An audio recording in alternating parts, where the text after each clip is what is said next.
నమస్తే, welcome to current affairs light YouTube channel. ఇవాళ మన క్లాస్లో రీసెంట్గా జరిగినటువంటి కరెంట్ అఫైర్స్లో ఇంపార్టెంట్ కాన్సెప్ట్ నేర్చుకుందామండి. మీకు కనుక మా ఛానల్లో ఉన్నటువంటి వీడియోస్ అండ్ ఎక్స్ప్లెనేషన్ నచ్చినట్లయితే మా ఛానల్ లైక్ చేయండి, షేర్ చేయండి అండ్ సబ్స్క్రైబ్ చేయండి. Welcome to current affairs light YouTube channel. ఇవాళ మన కాన్సెప్ట్ వచ్చేసి land slides in Wayanad. So ఈ రీసెంట్ కాలంలో కేరళలో జరిగినటువంటి వరద బీభత్సం ఏదైతే ఉందో దానివల్ల ఎన్నో చోట్ల ల్యాండ్ స్లైడ్లు అనేవి జరిగాయి. సో దానివల్ల చాలా అపారమైనటువంటి ప్రాణ నష్టం, ఆస్తి నష్టం అనేది కేరళలో సంభవించిందనమాట. అండ్ ఈ యొక్క వీడియోలో అసలు ల్యాండ్ స్లైడ్స్ ఎందుకు జరుగుతాయి, ఏ ప్రదేశంలో ఎక్కువగా జరుగుతాయి అండ్ వీటి యొక్క ఇంపార్టెన్స్ ఏంటి, అంటే మనకి డిజాస్టర్ అనేటువంటి కాన్సెప్ట్ వస్తే మనకి డిజాస్టర్ మేనేజ్మెంట్ పరంగా ఈ ల్యాండ్ స్లైడ్స్ అనేవి చాలా ఇంపార్టెంట్. మనం దాన్ని విపత్తు నిర్వహణ అంటాం. సో విపత్తు నిర్వహణ అనే కాన్సెప్ట్ వచ్చినప్పుడు మనకి ల్యాండ్ స్లైడ్స్ కూడా important. And geography point of వ్యూలో మనకి ఈ క్వశ్చన్ కూడా చాలా ఇంపార్టెంట్ అనమాట. అండ్ ల్యాండ్ స్లైడ్స్ వాయనాడ్లో జరిగిన సందర్భంగా అండ్ ఈ సిచ్యువేషన్లో ఎక్కడ ల్యాండ్ స్లైడ్స్ ఎక్కువగా జరుగుతాయి, ఏ సిచ్యువేషన్లు జరుగుతాయి, ఇటువంటి ఆసక్తికరమైన విషయాల్ని మన ఈ యొక్క వీడియోలో తెలుసుకుందాం. సో రీసెంట్గా అయితే ఈ ల్యాండ్ స్లైడ్స్ వల్ల చాలామంది చనిపోవడం జరిగింది, చాలా ఎక్కువ మంది ప్రాణాలు కోల్పోయారు. అండ్ ఇక్కడ నియర్లీ 350 కన్నా ఎక్కువ మంది చనిపోయారు అనమాట. ఎందువల్ల అంటే ఇక్కడ వాయనాడ్ ప్రాంతంలో వచ్చినటువంటి వరద బీభత్సం వల్ల అక్కడ కొండ చర్యలు అనేవి జారి పడిపోవడం, ల్యాండ్ స్లైడ్స్ అనేవి జరగడం వల్ల వాయనాడ్ డిస్టిక్లో ఎక్కువ శాతం ఈ విధమైనటువంటి ప్రాణాపాయ సిచ్యువేషన్స్ అనేవి అందరూ చూడడం జరిగింది. అండ్ అసలు ల్యాండ్ స్లైడ్స్ ఎందుకు జరుగుతాయి అండ్ వాయనాడ్ ప్రాంతం అనేది ల్యాండ్ స్లైడ్స్లో ఎక్కువగా జరిగింది ఎందుకు, బట్ ఇలా జరగడం అంటే ల్యాండ్ స్లైడ్స్ ఎప్పుడైనా సరే ఎక్కువ వరద వాటర్ కనుక ఎక్కువ అయితే అటువంటి సిచ్యువేషన్స్లో మనం ల్యాండ్ స్లైడ్స్ అనేవి చూస్తుంటాం. సో ఇక్కడ మనం చెప్పినటువంటి వాయనాడ్ ప్రాంతం ఏదైతే ఉందో అది కేరళలో ఉన్నటువంటి ఒకే ఒక్క పీఠభూమి ప్రాంతం అన్నమాట. అండ్ ఇది మైసూర్ పీఠభూమికి సమాంతరంగా ఉన్నటువంటి ప్రాంతం, దానికి కంటిన్యూషన్గా ఉన్నటువంటి ప్రాంతం అనమాట. అండ్ ఇదేంటంటే దక్కన్ పీఠభూమిలో ఉన్నటువంటి ఒక ప్రాంతమే. సో వాయనాడ్ ఏ పీఠభూమి కిందకి వస్తుందంటే మైసూర్ పీఠభూమి, అండ్ ఇది మైసూర్ పీఠభూమి కూడా దక్కన్ పీఠభూమిలో ఉన్నటువంటి ఒక పార్టీ. అండ్ ఇక్కడ ఏ యొక్క నది ప్రవహించడం మూలంగా ఇటువంటి ల్యాండ్ స్లైడ్స్ ఎక్కువగా జరిగాయంటే ఇక్కడ కాబిని రివర్ అనమాట. సో కాబిని రివర్ ఏదైతే ఉందో అది కావేరీ నది యొక్క ఉపనది. ఈ ఉపనది మూలంగానే ఇక్కడ వాయనాడ్ ప్రాంతంలో ఇటువంటి బీభత్సం అనేది సిచ్యువేషన్ అనేది జరిగిందనమాట. అండ్ దాంతోపాటు Chaliyar river, so Chaliyar river ఏదైతే ఉందో అది కూడా ఈ వాయనాడ్ ప్రాంతంలోనే ప్రవహిస్తుందన్నమాట. అండ్ ఈ చలియార్ రివర్ ఏదైతే ఉందో అది కేరళ రాష్ట్రంలోనే 4th లాంగెస్ట్ రివర్ అనమాట. అంటే పొడుగ్గా ఉండేటువంటి రివర్లో ఇది 4వది కేరళ రాష్ట్రంలో వాయనాడ్ ప్రాంతంలోనే ప్రవహిస్తుంది. అండ్ ఈ వాయనాడ్ ప్రాంతం ఏదైతే ఉందో అది వాయనాడ్ వైల్డ్ లైఫ్ శాంచురీకి మూలంగా ఉందన్నమాట ఈ ప్రాంతం అనేది. అండ్ ఇప్పుడు వాయనాడ్ ప్రాంతం యొక్క ఇంపార్టెన్స్ పరంగా అయితే ఇది దక్కన్ పీఠభూమిలో భాగంగా ఉంది. ఇక్కడ కాబిని అనేటువంటి రివర్ ప్రవహిస్తుంది, చలియార్ అనేటువంటి రివర్ కూడా ప్రవహిస్తుంది. అండ్ ఇక్కడ వాయనాడ్ ప్రాంతంలో వాయనాడ్ వైల్డ్ లైఫ్ శాంక్చురీ కూడా ఉండటం జరిగింది. అండ్ ససెప్టబిలిటీ, సో ఎందువల్ల ఇటువంటి సిచ్యువేషన్ అనేది వస్తుంది అంటే నథింగ్ బట్ ఇక్కడ ల్యాండ్ స్లైడ్స్ అని చెప్పినప్పుడు ల్యాండ్ స్లైడ్స్ రావడానికి గల కారణాలు ఏ విధంగా ఎక్కువగా ఉన్నాయి. సో ఇక్కడ ఉన్నటువంటి నేల ఏదైతే ఉందో అది లేటరేట్ సాయిల్ అనమాట. అండ్ లేటరేట్ సాయిల్ అంటే ఇది ఎక్కువగా కోతకి గురి అయ్యేటువంటి ఛాన్స్ ఉన్నటువంటి నేల రకం. సో నేల కోత ఏదైతే ఉందో మనం దాన్ని మృత్తికా క్రమక్షయం అంటాం. సో మృత్తికా క్రమక్షయం ఎందుకు జరుగుతుంది అనేటువంటిది కూడా మనకి జాగ్రఫీ పాయింట్ ఆఫ్ వ్యూలో ఇంపార్టెంట్. సో ఇక్కడ మృత్తికా క్రమక్షయం ఏదైతే ఉందో ఆ మృత్తికా క్రమక్షయం వల్ల ఇటువంటి లాటరైట్ సాయిల్స్లో ఎక్కువగా జరగడం జరుగుతుంది. ఇదే మన తర్వాత కాలంలో ల్యాండ్ స్లైడ్స్కి కారణమవుతుంటుంది. అండ్ ఇక్కడ ఏదైతే భూభాగం ఉందో అక్కడ అది కూడా ఏ విధంగా ఉంటుందంటే చాలా ఏటవాలుగా ఉండేటువంటి ప్రదేశం. అంటే వాయనాడ్ ప్రాంతం అంతా కూడా ఏటవాలుగా ఉండేటువంటి ప్రాంతంగా ఉంటుంది. అందువల్ల ఏంటంటే ఇక్కడ ఎక్కువ శాతం ల్యాండ్ స్లైడ్స్ జరగడానికి అవకాశం కలుగుతుందన్నమాట. అండ్ వాయనాడ్ ప్రాంతం ఏదైతే ఉందో అక్కడ కూడా ఎక్కువగా సీజనల్గా వచ్చేటువంటి మాన్సూన్ రెయిన్స్ అనేవి ఎక్కువగా సంభవిస్తూ ఉంటాయి. అది కూడా ఏదో కొంతకాలం కాకుండా ప్రొలాంగ్డ్గా ఎక్కువ కాలం వాయనాడ్ ప్రాంతంలో రెయిన్స్ అనేవి వస్తూ ఉంటాయి అన్నమాట. అండ్ ఈ రెయిన్స్ ఏదైతే ఉందో అవి నీరు ఇంకిపోవడానికి కష్టమైనటువంటి సిచ్యువేషన్లోకి, అంటే వాటర్ ఇన్ఫిల్ట్రేషన్ అంటే ఎప్పుడైనా సరే వర్షం పడినప్పుడు అది నీటి ఇంకిపోవడం జరుగుతుంది నేలలోకి. కానీ ఎప్పుడైతే ప్రొలాంగ్డ్ టైం, ఎక్కువ కాలం పాటు ఇటువంటి రెయిన్స్ అనేవి సంభవిస్తాయో నీరు అనేది భూమిలోకి ఇంకకుండా ఎక్కువగా పైన ఉండిపోతుంది అనమాట. ఇటువంటి సిచ్యువేషన్ ఏమంటామంటే సాయిల్ శాచురేషన్ అంటాం. అంటే నీరు అనేది ఇంకా పీల్చుకోలేనటువంటి స్థితిలోకి భూమి వెళ్ళిపోతే అప్పుడు సాయిల్ శాచురేషన్ అంటాం. సో సాయిల్ శాచురేషన్ ఎప్పుడు జరుగుతుందంటే అక్కడ వాటర్ ప్రెషర్ అనేది ఎక్కువగా ఉన్నప్పుడు, అక్కడ ఉన్నటువంటి నీటి శాతం అనేది ఎక్కువైపోయినప్పుడు, అక్కడ నీరు పీల్చుకోలేనటువంటి స్థితి వచ్చినప్పుడు ఏమవుతుందంటే అక్కడ ఉన్నటువంటి ఏటవాలు ప్రాంతం మొత్తం కూడా డీస్టెబిలైజ్ అయిపోతుంది. అంటే అక్కడ ఉన్నటువంటి భూమి మొత్తం లూజ్గా మారిపోతుంది అనమాట. ఆ స్లోప్గా ఉండేటువంటి స్లైడ్స్ ఏదైతే ఉందో అదంతా లూజ్గా మారిపోతుంది. ఫర్ ఎగ్జాంపుల్ ఇలా ఉండేటువంటి కొండ ప్రాంతంలో వర్షభావ స్థితులు ఎక్కువగా ఉన్నప్పుడు ఈ యొక్క నేల ఏదైతే ఉందో, అంటే ఇక్కడ ఉన్నటువంటి పర్వత ప్రాంతం ఏదైతే ఉందో అదంతా కూడా లూజ్గా మారిపోతుంది. సో ఎప్పుడైతే ఇది లూజ్గా మారిపోతుందో ఈ కొండ చర్య మొత్తం జారిపోవడానికి ఛాన్స్ ఉందన్నమాట. ఇదే ఇక్కడ ల్యాండ్ స్లైడ్స్కి ముఖ్య కారణం. అండ్ వర్షభావం అనేది ఎక్కువగా ఉండటం కూడా ఇక్కడ ఇంపార్టెంట్ అనమాట. అండ్ దాంతోపాటు లార్జ్ స్కేల్ డిఫారెస్టేషన్, అంటే ఎక్కువగా అడవుల్ని నరికివేయడం అనేది కూడా ల్యాండ్ డిఫారెస్టేషన్ చేసినప్పుడు అక్కడ మొక్కలు అనేవి తగ్గిపోవడం వల్ల వాటర్ని హోల్డ్ చేసేటువంటి కెపాసిటీ తగ్గిపోతుంది. ఎందుకోసం ఈ విధంగా చేస్తూ ఉంటారంటే అగ్రికల్చర్ కోసం, లేదా అక్కడ ఇల్లు నిర్మించుకోవడం కోసం అక్కడ ఉన్నటువంటి నేల రకాన్ని పట్టించుకోకుండా మొక్కల్ని చెట్లని నరికివేస్తూ ఉండటం వల్ల ఏమవుతుందంటే అక్కడ ల్యాండ్ డిఫార్మేషన్ జరుగుతుంది. సో ఈ సిచ్యువేషన్లో అక్కడ ఉన్నటువంటి నేల ఏదైతే ఉందో అది నీటిని పీల్చుకోలేనటువంటి సిచ్యువేషన్లోకి వెళ్ళిపోతుంది అనమాట. అలాంటి టైంలోనే ఎక్కువ శాతం ఇలా ల్యాండ్ స్లైడ్స్ జరిగేటువంటి అవకాశం ఎక్కువగా ఉంటుంది. అండ్ వాటర్ ల్యాండ్ స్లైడ్స్, అసలు ల్యాండ్ స్లైడ్స్ అంటే ఏంటి? సో ల్యాండ్ స్లైడ్స్కి మనం ఒక మీనింగ్ అండ్ డెఫినేషన్ చెప్పుకోవాలంటే downward and upward movement of materials including rock, earth and debris. అంటే భూమి లోపల పొరలో ఉన్నటువంటి రాళ్ళైనా, ఎర్త్ యొక్క పార్టిస్ అయినా, డెబ్రిస్ ఏదైతే లోపల పొరలు ఉన్నాయో అవన్నీ కూడా పైకి కిందకి మూవ్ అవ్వడాన్ని ల్యాండ్ స్లైడ్స్గా చెప్పుకోవచ్చు. అండ్ ఇది ఎందువల్ల అంటే గ్రావిటేషనల్ ఫోర్స్ అనేది ఎక్కువగా పనిచేయడం వల్ల అది భూమి మీద, అంటే ఇక్కడ భూమి ఇలా ఉన్నప్పుడు భూమి మీద ఉన్నటువంటి గ్రావిటేషనల్ ఫోర్స్ ఇక్కడ ఉన్నటువంటి భూభాగాన్ని కిందకి లాగడం వల్ల గ్రావిటేషనల్ ఫోర్స్ ఈ విధంగా పనిచేసి ల్యాండ్ స్లైడ్స్ అనేవి సంభవిస్తూ ఉంటాయి.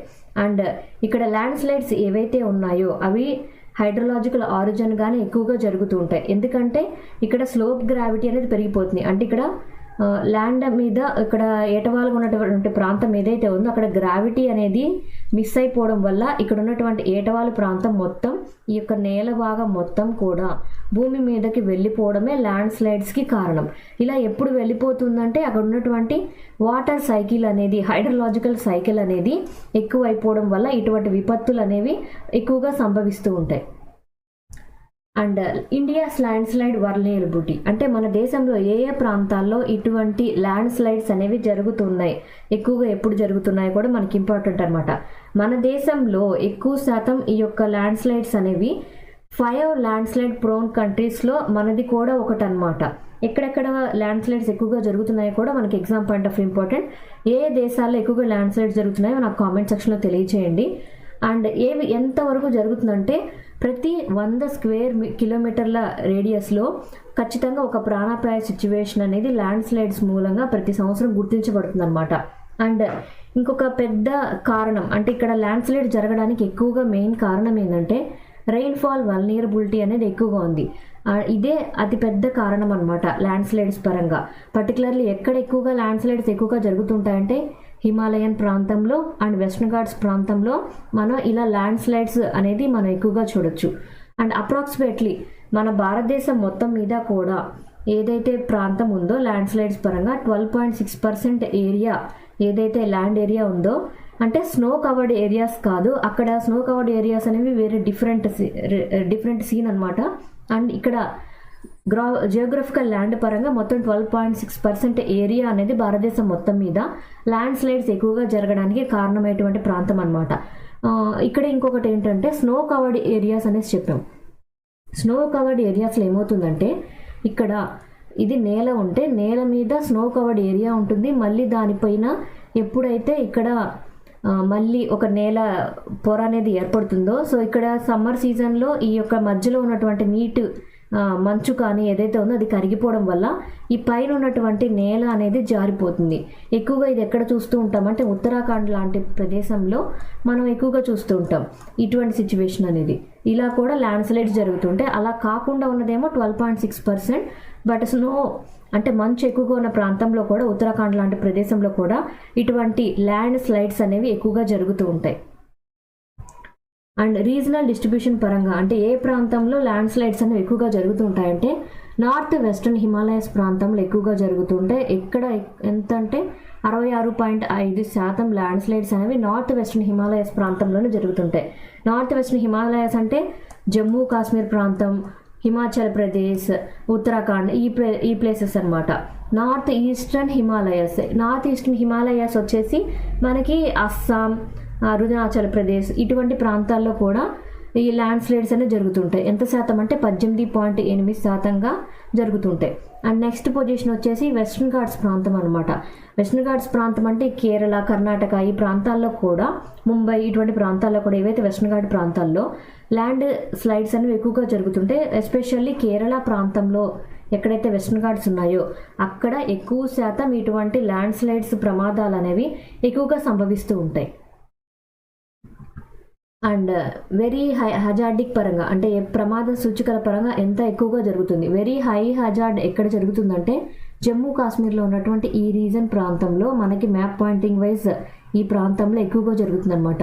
దీన్నే నార్త్ వెస్ట్రన్ హిమాలయస్ ప్రాంతంగా పిలుస్తుంటాం. నార్త్ వెస్ట్రన్ హిమాలయస్ ప్రాంతంగా ఈ ప్రాంతాన్ని పిలుస్తుంటాం. ఇక్కడ ఎక్కువ శాతం ల్యాండ్ స్లైడ్ జరిగేటువంటి ఛాన్స్ ఉందన్నమాట. అండ్ సెకండ్ పొజిషన్లో వచ్చేసి ఇక్కడ నార్త్ వెస్టర్న్లోనే కింది పార్ట్ అండ్ ఎస్పెషల్లీ ఉత్తరప్రదేశ్ ఆ ప్రాంతము అండ్ ఇక్కడ వచ్చేసి అరుణాచల్ ప్రదేశ్ ప్రాంతం అనేది ల్యాండ్ స్లైడ్ జరగడానికి ఎక్కువగా ఛాన్స్ ఉంది. అండ్ దాని తర్వాత సిచ్యువేషన్లో ఇక్కడ ఉన్నటువంటి మేఘాలయ, త్రిపుర ఇటువంటి ప్రదేశంలో కూడా మధ్యస్థంగా ల్యాండ్ స్లైడ్స్ జరగడానికి ఛాన్స్ ఉందన్నమాట. ఎందువల్ల అంటే ఇది కూడా కొండ చర్యలు ఎక్కువగా ఉన్నటువంటి ప్రాంతం, అక్కడ వర్షాభావ స్థితులు కూడా ఎక్కువగా ఉంటాయి కాబట్టి ఈ ప్రదేశంలో కూడా ల్యాండ్ స్లైడ్స్ అనేవి జరుగుతాయి. లో హజార్డ్ రీజియన్గా మనం అప్పర్ హిమాలయస్ ప్రాంతాన్ని చెప్పుకోవచ్చు. అప్పర్ హిమాలయస్ ప్రాంతంలో ఎందుకంటే ఎక్కువగా మంచు చర్యలు ఎక్కువగా ఉంటాయి అండ్ అవి కూడా ఎక్కువగా పర్వత ప్రాంతాలు కాబట్టి అక్కడ ల్యాండ్ స్లైడ్ జరిగేటువంటి ప్రమాదం కొంచెం తక్కువగానే ఉంటుంది. అండ్ మిగిలిన మధ్య భారతదేశ ప్రాంతం ఏదైతే ఉందో అక్కడంతా చాలా తక్కువగా జరుగుతుంది అనమాట.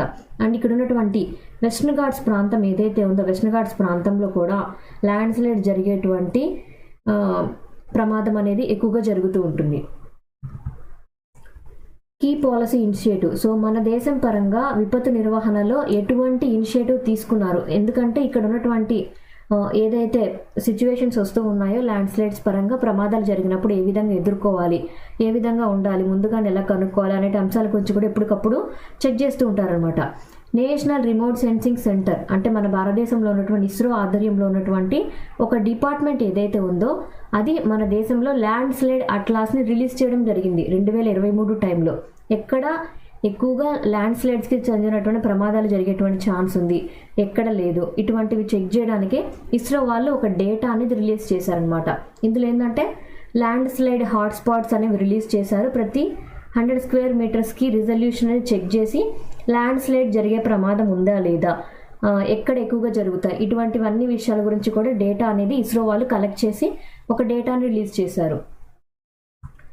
సో మ్యాప్ హైలైట్స్ పరంగా ఎక్కువగా హై రిస్క్ ఏరియాస్, లో రిస్క్ ఏరియాస్ ఇలా ఏరియాస్ అనేవి కూడా ల్యాండ్ స్లైడ్ మానిటరింగ్ని అబ్జర్వేషన్ చేసి డేటా అనేది రిలీజ్ చేయడం జరిగింది. సో దానిలో భాగంగానే నార్త్ వెస్టర్న్ హిమాలయస్ ప్రాంతంలో ఎక్కువగా జరుగుతాయి, దాని తర్వాత నార్త్ ఈస్టర్న్ హిమాలయస్ ప్రాంతం, తర్వాత వెస్టర్న్ ఘాట్స్ ప్రాంతం, ఈ విధంగా ఈ యొక్క కేటగిరైజ్ చేయడం జరిగింది ల్యాండ్ స్లైడ్స్ ఎక్కువగా జరగడం అనేది ఎక్కడ జరుగుతుందని. అండ్ దాంతోపాటు రిస్క్ అసెస్మెంట్ కూడా చేశారు. ఏ విధంగా అంటే నియర్లీ 80,000 వరకు జరిగినటువంటి ల్యాండ్ స్లైడ్స్ని దృష్టిలో ఉంచుకునే రికార్డ్స్ని పరిశీలించిన తర్వాత అంటే 1998 నుంచి 2022 వరకు కూడా 147 డిస్ట్రిక్ట్లో జరిగి 17 స్టేట్స్లో ఎక్కడైతే ఇటువంటి ల్యాండ్ స్లైడ్స్ జరిగాయో దాన్ని దృష్టిలో ఉంచుకొని ల్యాండ్ స్లైడ్ అట్లాస్ అనేది మన భారతదేశం కోసం ఇస్రో వాళ్ళు క్రియేట్ చేయడం జరిగింది. అంటే ఎక్కడ ఎక్కువగా నష్టం జరిగేటువంటి ప్రమాదం ఉంది, ఎక్కడ ప్రాణ నష్టం ఎక్కువగా జరుగుతుంది, ఆస్తి నష్టం ఎక్కడ ఎక్కువగా జరుగుతుంది, ఇటువంటి అంశాలన్నింటినీ కూడా ఒక డేటా లాగా రిలీజ్ చేశారనమాట. Key highlights of landslide atlas అంటే ఇస్రో వాళ్ళు రిలీజ్ చేసినటువంటి ల్యాండ్ స్లైడ్ అట్లాస్ ఏదైతే ఉందో దానిలో ఉన్నటువంటి ఇంపార్టెంట్ పాయింట్స్. సో మిజోరాం ప్రాంతంలో 12,385 దుర్ఘటనలన్నీ జరిగాయి గడిచిన 25 సంవత్సరాల కాలంలో. ఉత్తరాఖండ్లో 11,000 కన్నా ఎక్కువ ల్యాండ్ స్లైడ్ ఘటనలు అనేవి జరిగాయి. అండ్ కేరళ, జమ్మూ అండ్ కాశ్మీర్, నాగాల్యాండ్, అరుణాచల్ ప్రదేశ్, త్రిపుర ఈ ప్రాంతాల్లో కూడా ల్యాండ్ స్లైడ్స్కి చెందినటువంటి ఘటనలు అనేవి ఎక్కువగా చూసామన్నమాట. డిస్ట్రిక్ట్స్ ఎక్కువగా ఏ ప్రాంతాల్లో ఈ ల్యాండ్ స్లైడ్స్ ఎక్కువగా జరిగాయో ఇస్రో వాళ్ళు రిలీజ్ చేసినటువంటి డేటా అనమాట. ఏ ప్రాంతాల్లో జరిగాయో కొంచెం మనకి ఎగ్జామ్ పాయింట్ ఆఫ్ వ్యూలో కూడా ఇంపార్టెంట్ అనమాట. అరుణాచల్ ప్రదేశ్లో ఎక్కువ డిస్ట్రిక్ట్స్ అనేవి ల్యాండ్ స్లైడ్స్కి గురవుతూ ఉన్నాయి. కేరళలో కూడా 14 డిస్ట్రిక్ట్స్ అనేవి ల్యాండ్ స్లైడ్స్కి గురవుతున్నాయి. ఉత్తరాఖండ్ అండ్ జమ్మూ కాశ్మీర్ ప్రాంతంలో నియర్లీ 13 జిల్లాలు అనేవి ఈ యొక్క కోతకి గురవుతున్నాయి, ల్యాండ్ స్లైడ్స్ అండ్ మృతికా క్రమక్షయానికి గురవుతున్నాయి అనమాట. హిమాచల్ ప్రదేశ్, అస్సాం అండ్ మహారాష్ట్ర ఇందులో ఉన్నటువంటి 11 డిస్ట్రిక్ట్స్ కూడా ల్యాండ్ స్లైడ్స్కి గురవుతున్నాయి. మిజోరంలో ఉన్నటువంటి 8 జిల్లాలు అండ్ నాగాలాండ్ రాష్ట్రంలో ఉన్నటువంటి 7 జిల్లాలు కూడా ఇలాగే అవుతున్నాయి అన్నమాట. Highest land slide density and highest risk exposure ఎక్కడ ఎక్కువ జరిగింది అంటే మనకి ఎక్కువ శాతం ఇలా ల్యాండ్ స్లైడ్స్ ద్వారా ఎక్కువ ఎక్కడ జరిగింది అండ్ ఎక్కువ ప్రమాదాలు ఎక్కువగా జరిగాయని కనుక అంచనా వేస్తే ఉత్తరాఖండ్ రాష్ట్రంలో ఉన్నటువంటి రుద్రప్రయాగ ప్రాంతం అండ్ తెహ్రీ గహర్వాల్ డిస్ట్రిక్ట్స్లో ఎక్కువగా ఇటువంటి ల్యాండ్ స్లైడ్స్కి చెందినటువంటి ప్రమాదాలు ఎక్కువగా జరిగి ప్రాణాపాయం కూడా ఎక్కువగా సంబంధించినటువంటి ఘటనలు అనేవి ఎక్కువగా జరిగాయి అన్నమాట. ఈ రిస్క్ అనేది ఎక్కువగా ఎక్కడ ఉంది అంటే ఉత్తరాఖండ్ ప్రాంతంలో ఉన్నటువంటి రుద్రప్రయాగ్ అండ్ తెహ్రీ గహ్వాల్ ప్రాంతంలో ఇక్కడ ఎక్కువగా ల్యాండ్ స్లైడ్స్ అనేవి జరిగాయి. Charles Darwin frog. So Charles Darwin frog ఏదైతే ఉందో దాని గురించి కొంచెం ఇన్ఫర్మేషన్ అనమాట. ఇది మన దేశంలో ఉన్నటువంటి ఒక రకమైనటువంటి కప్ప జాతి. ఇది ఎక్కువగా ఎక్కడ కనిపిస్తూ ఉంటుందంటే అండమాన్ ఐలాండ్లో ఎక్కువగా కనిపిస్తూ ఉంటుంది. బట్ రీసెంట్ కాలంలో అయితే అది తన ప్రత్యుత్పత్తి వ్యవస్థలో అండ్ దాని యొక్క మేటింగ్ వ్యవస్థలో గుడ్లు పెట్టే విధానంలో కొత్త రకమైనటువంటి విషయాల్ని, ఆసక్తికరమైన విషయాల్ని అది కొత్తగా మార్పు చెందినట్లుగా కనిపిస్తుంది అనమాట. ఎటువంటి విషయాల్ని అది బయటికి తీసుకొని వచ్చిందో తెలుసుకుందాం. దీని పేరు వచ్చేసి చార్లెస్ డార్విన్ ఫ్రాగ్ అనమాట. ఈ ఫ్రాగ్లో కొత్త రకంగా కొన్ని లక్షణాలు అనేవి అబ్జర్వ్ చేయబడ్డాయి. అండ్ ఇక్కడ చెప్పినటువంటి చార్లెస్ డార్విన్ ఫ్రాగ్ ఏదైతే ఉందో దాని సైంటిఫికల్గా నేమ్ వచ్చేసి మినర్వారియా చార్లెస్ డార్విని. సో ఇది ఎక్కువగా ఎక్కడ కనిపిస్తుంది అంటే అండమాన్ ఐలాండ్లో ఎక్కువగా కనిపిస్తూ ఉంటుంది. ఇది చార్లెస్ డార్విన్ యొక్క పేరు మీదుగా ఈ కప్ప యొక్క పేరు అనేది పెట్టడం జరిగిందనమాట. దీని యొక్క పేరు ఏదైతే ఉందో అది డిక్రోగ్లోసైడి అంటే ఈ కప్ప జాతి యొక్క ఫ్యామిలీ అనమాట. అందులో నియర్లీ 220 రకాలు ఉన్నాయి. అందులో ఇది ఒక రకం అనమాట. మినర్వార్వా చార్లెస్ డార్విని అనేటువంటి రకం ఏదైతే ఉందో ఇది ఒక కప్ప జాతి అండమాన్ ప్రాంతంలో ఎక్కువగా కనిపిస్తూ ఉంటుంది. అండ్ ఇక్కడ ఏంటి అంటే దాని మార్ఫలాజికల్ డిస్క్రిప్షన్ పరంగా స్పెసిఫిక్ క్యారెక్టరిస్టిక్స్ అనేవి ఇంకా అబ్జర్వ్ చేయబడలేదు. బట్ కొంతవరకు మాత్రమే దాన్ని చెక్ చేస్తూ ఉన్నారు. అంటే దాని యొక్క అపీరెన్స్ పరంగా కూడా కొంత మారుతూ వస్తుందన్నమాట. సీజన్ వైజ్గా పర్యావరణ స్థితులను బట్టి ఎక్కువగా మారిపోతుందన్నమాట. అండ్ ఈ స్పీసీస్ పరంగా అయితే ఇది ఎక్కువగా ఏ విధంగా ఉందంటే వల్నరబుల్ కండిషన్ అనేది అబ్జర్వ్ చేయబడింది. ఎక్కడ international union for conservation IUCN red list అని చెప్తాం. IUCN రెడ్ లిస్ట్ పరంగా వల్నరబుల్ కండిషన్ అనేది ఇక్కడ అబ్జర్వ్ చేయబడింది. ఫ్రాగ్ స్పీషీస్ పరంగా ఉన్నటువంటి దీనిలో కొత్తగా కనిపెట్టినటువంటి లక్షణాలు ఏంటి అంటే ఇక్కడ కొత్తగా కొన్ని లక్షణాలు అనేవి కనిపెట్టబడ్డాయి కదా, ఏ విధమైనటువంటిది. So up side down mating అనేది దీనిలో అబ్జర్వ్ చేయబడింది. అంటే రివర్స్లో దీని యొక్క మేటింగ్ ప్రాసెస్ అనేది ఎక్కువగా జరుగుతుంది. అండ్ ఎగ్ లేయింగ్లో కూడా డిఫరెంట్గా అప్ సైడ్ డౌన్ అనేది ఇక్కడ కొత్తగా లక్షణం అనేది బయటపడింది అనమాట. అండ్ ఇక్కడ ఫ్రాగ్స్ ఏవైతే ఉన్నాయో ఆర్టిఫిషియల్ ఆబ్జెక్ట్స్గా పరిగణించబడుతూ ఉన్నాయి. అండ్ దాంట్లో కూడా ఏంటంటే ప్లాస్టిక్ శాంప్లింగ్ బ్యాగ్స్లో అండ్ డిస్కార్డెడ్ కంటైనర్స్ ఏవైతే ఉంటాయో వాటిని ఇవి బ్రీడింగ్ సైట్స్గా ఎంచుకుంటూ ఉన్నాయన్నమాట. అంటే కప్ప యొక్క ట్యాడ్పోల్ ఏదైతే ఉందో ఆ ట్యాడ్పోల్స్ అనేవి ఇలా ప్లాస్టిక్ బ్యాగ్స్లో ఏదైతే పనికి రాకుండా పడేసినటువంటి చెత్త డబ్బాలు ఏవైతే ఉంటాయో వాటి గుడ్లను పెట్టడానికి ఇవి ఎక్కువగా ఆసక్తి చూపిస్తున్నాయి అన్నమాట. అండ్ దాంతోపాటు ఇలా ఎందుకు ఎక్కువగా జరుగుతుందంటే వాటి యొక్క హ్యాబిటాట్ లాస్ అనేది జరుగుతుంది. హ్యాబిటాట్ లాస్ నథింగ్ బట్ ఆవాసం అనేది వాటికి నష్టపోవడం వల్ల అవి అక్కడక్కడ తప్పిపోయినట్లుగా ఒకే చోట ఉండకుండా వాటి యొక్క సంఖ్య అనేది చెదిరిపోయి అవి అక్కడ ఉన్నటువంటి ఎన్విరాన్మెంట్కి అడాప్ట్ అయిపోతూ కొత్తగా వాటి యొక్క లక్షణాలు అనేవి మారిపోతూ వస్తున్నట్లుగా పర్యావరణ శాస్త్రవేత్తలు చెప్తూ ఉన్నారు. Thank you for watching my video. మీకు కనుక నా వీడియోని ఎక్స్ప్లెనేషన్ నచ్చినట్లయితే నా వీడియోస్ లైక్ చేయండి, షేర్ చేయండి అండ్ సబ్స్క్రైబ్ చేయండి. మీకు నా వీడియోస్ ఏ విధంగా అనిపిస్తున్నాయో నాకు కామెంట్ సెక్షన్లో తెలియజేయండి. Thank you for watching my video. Thank you.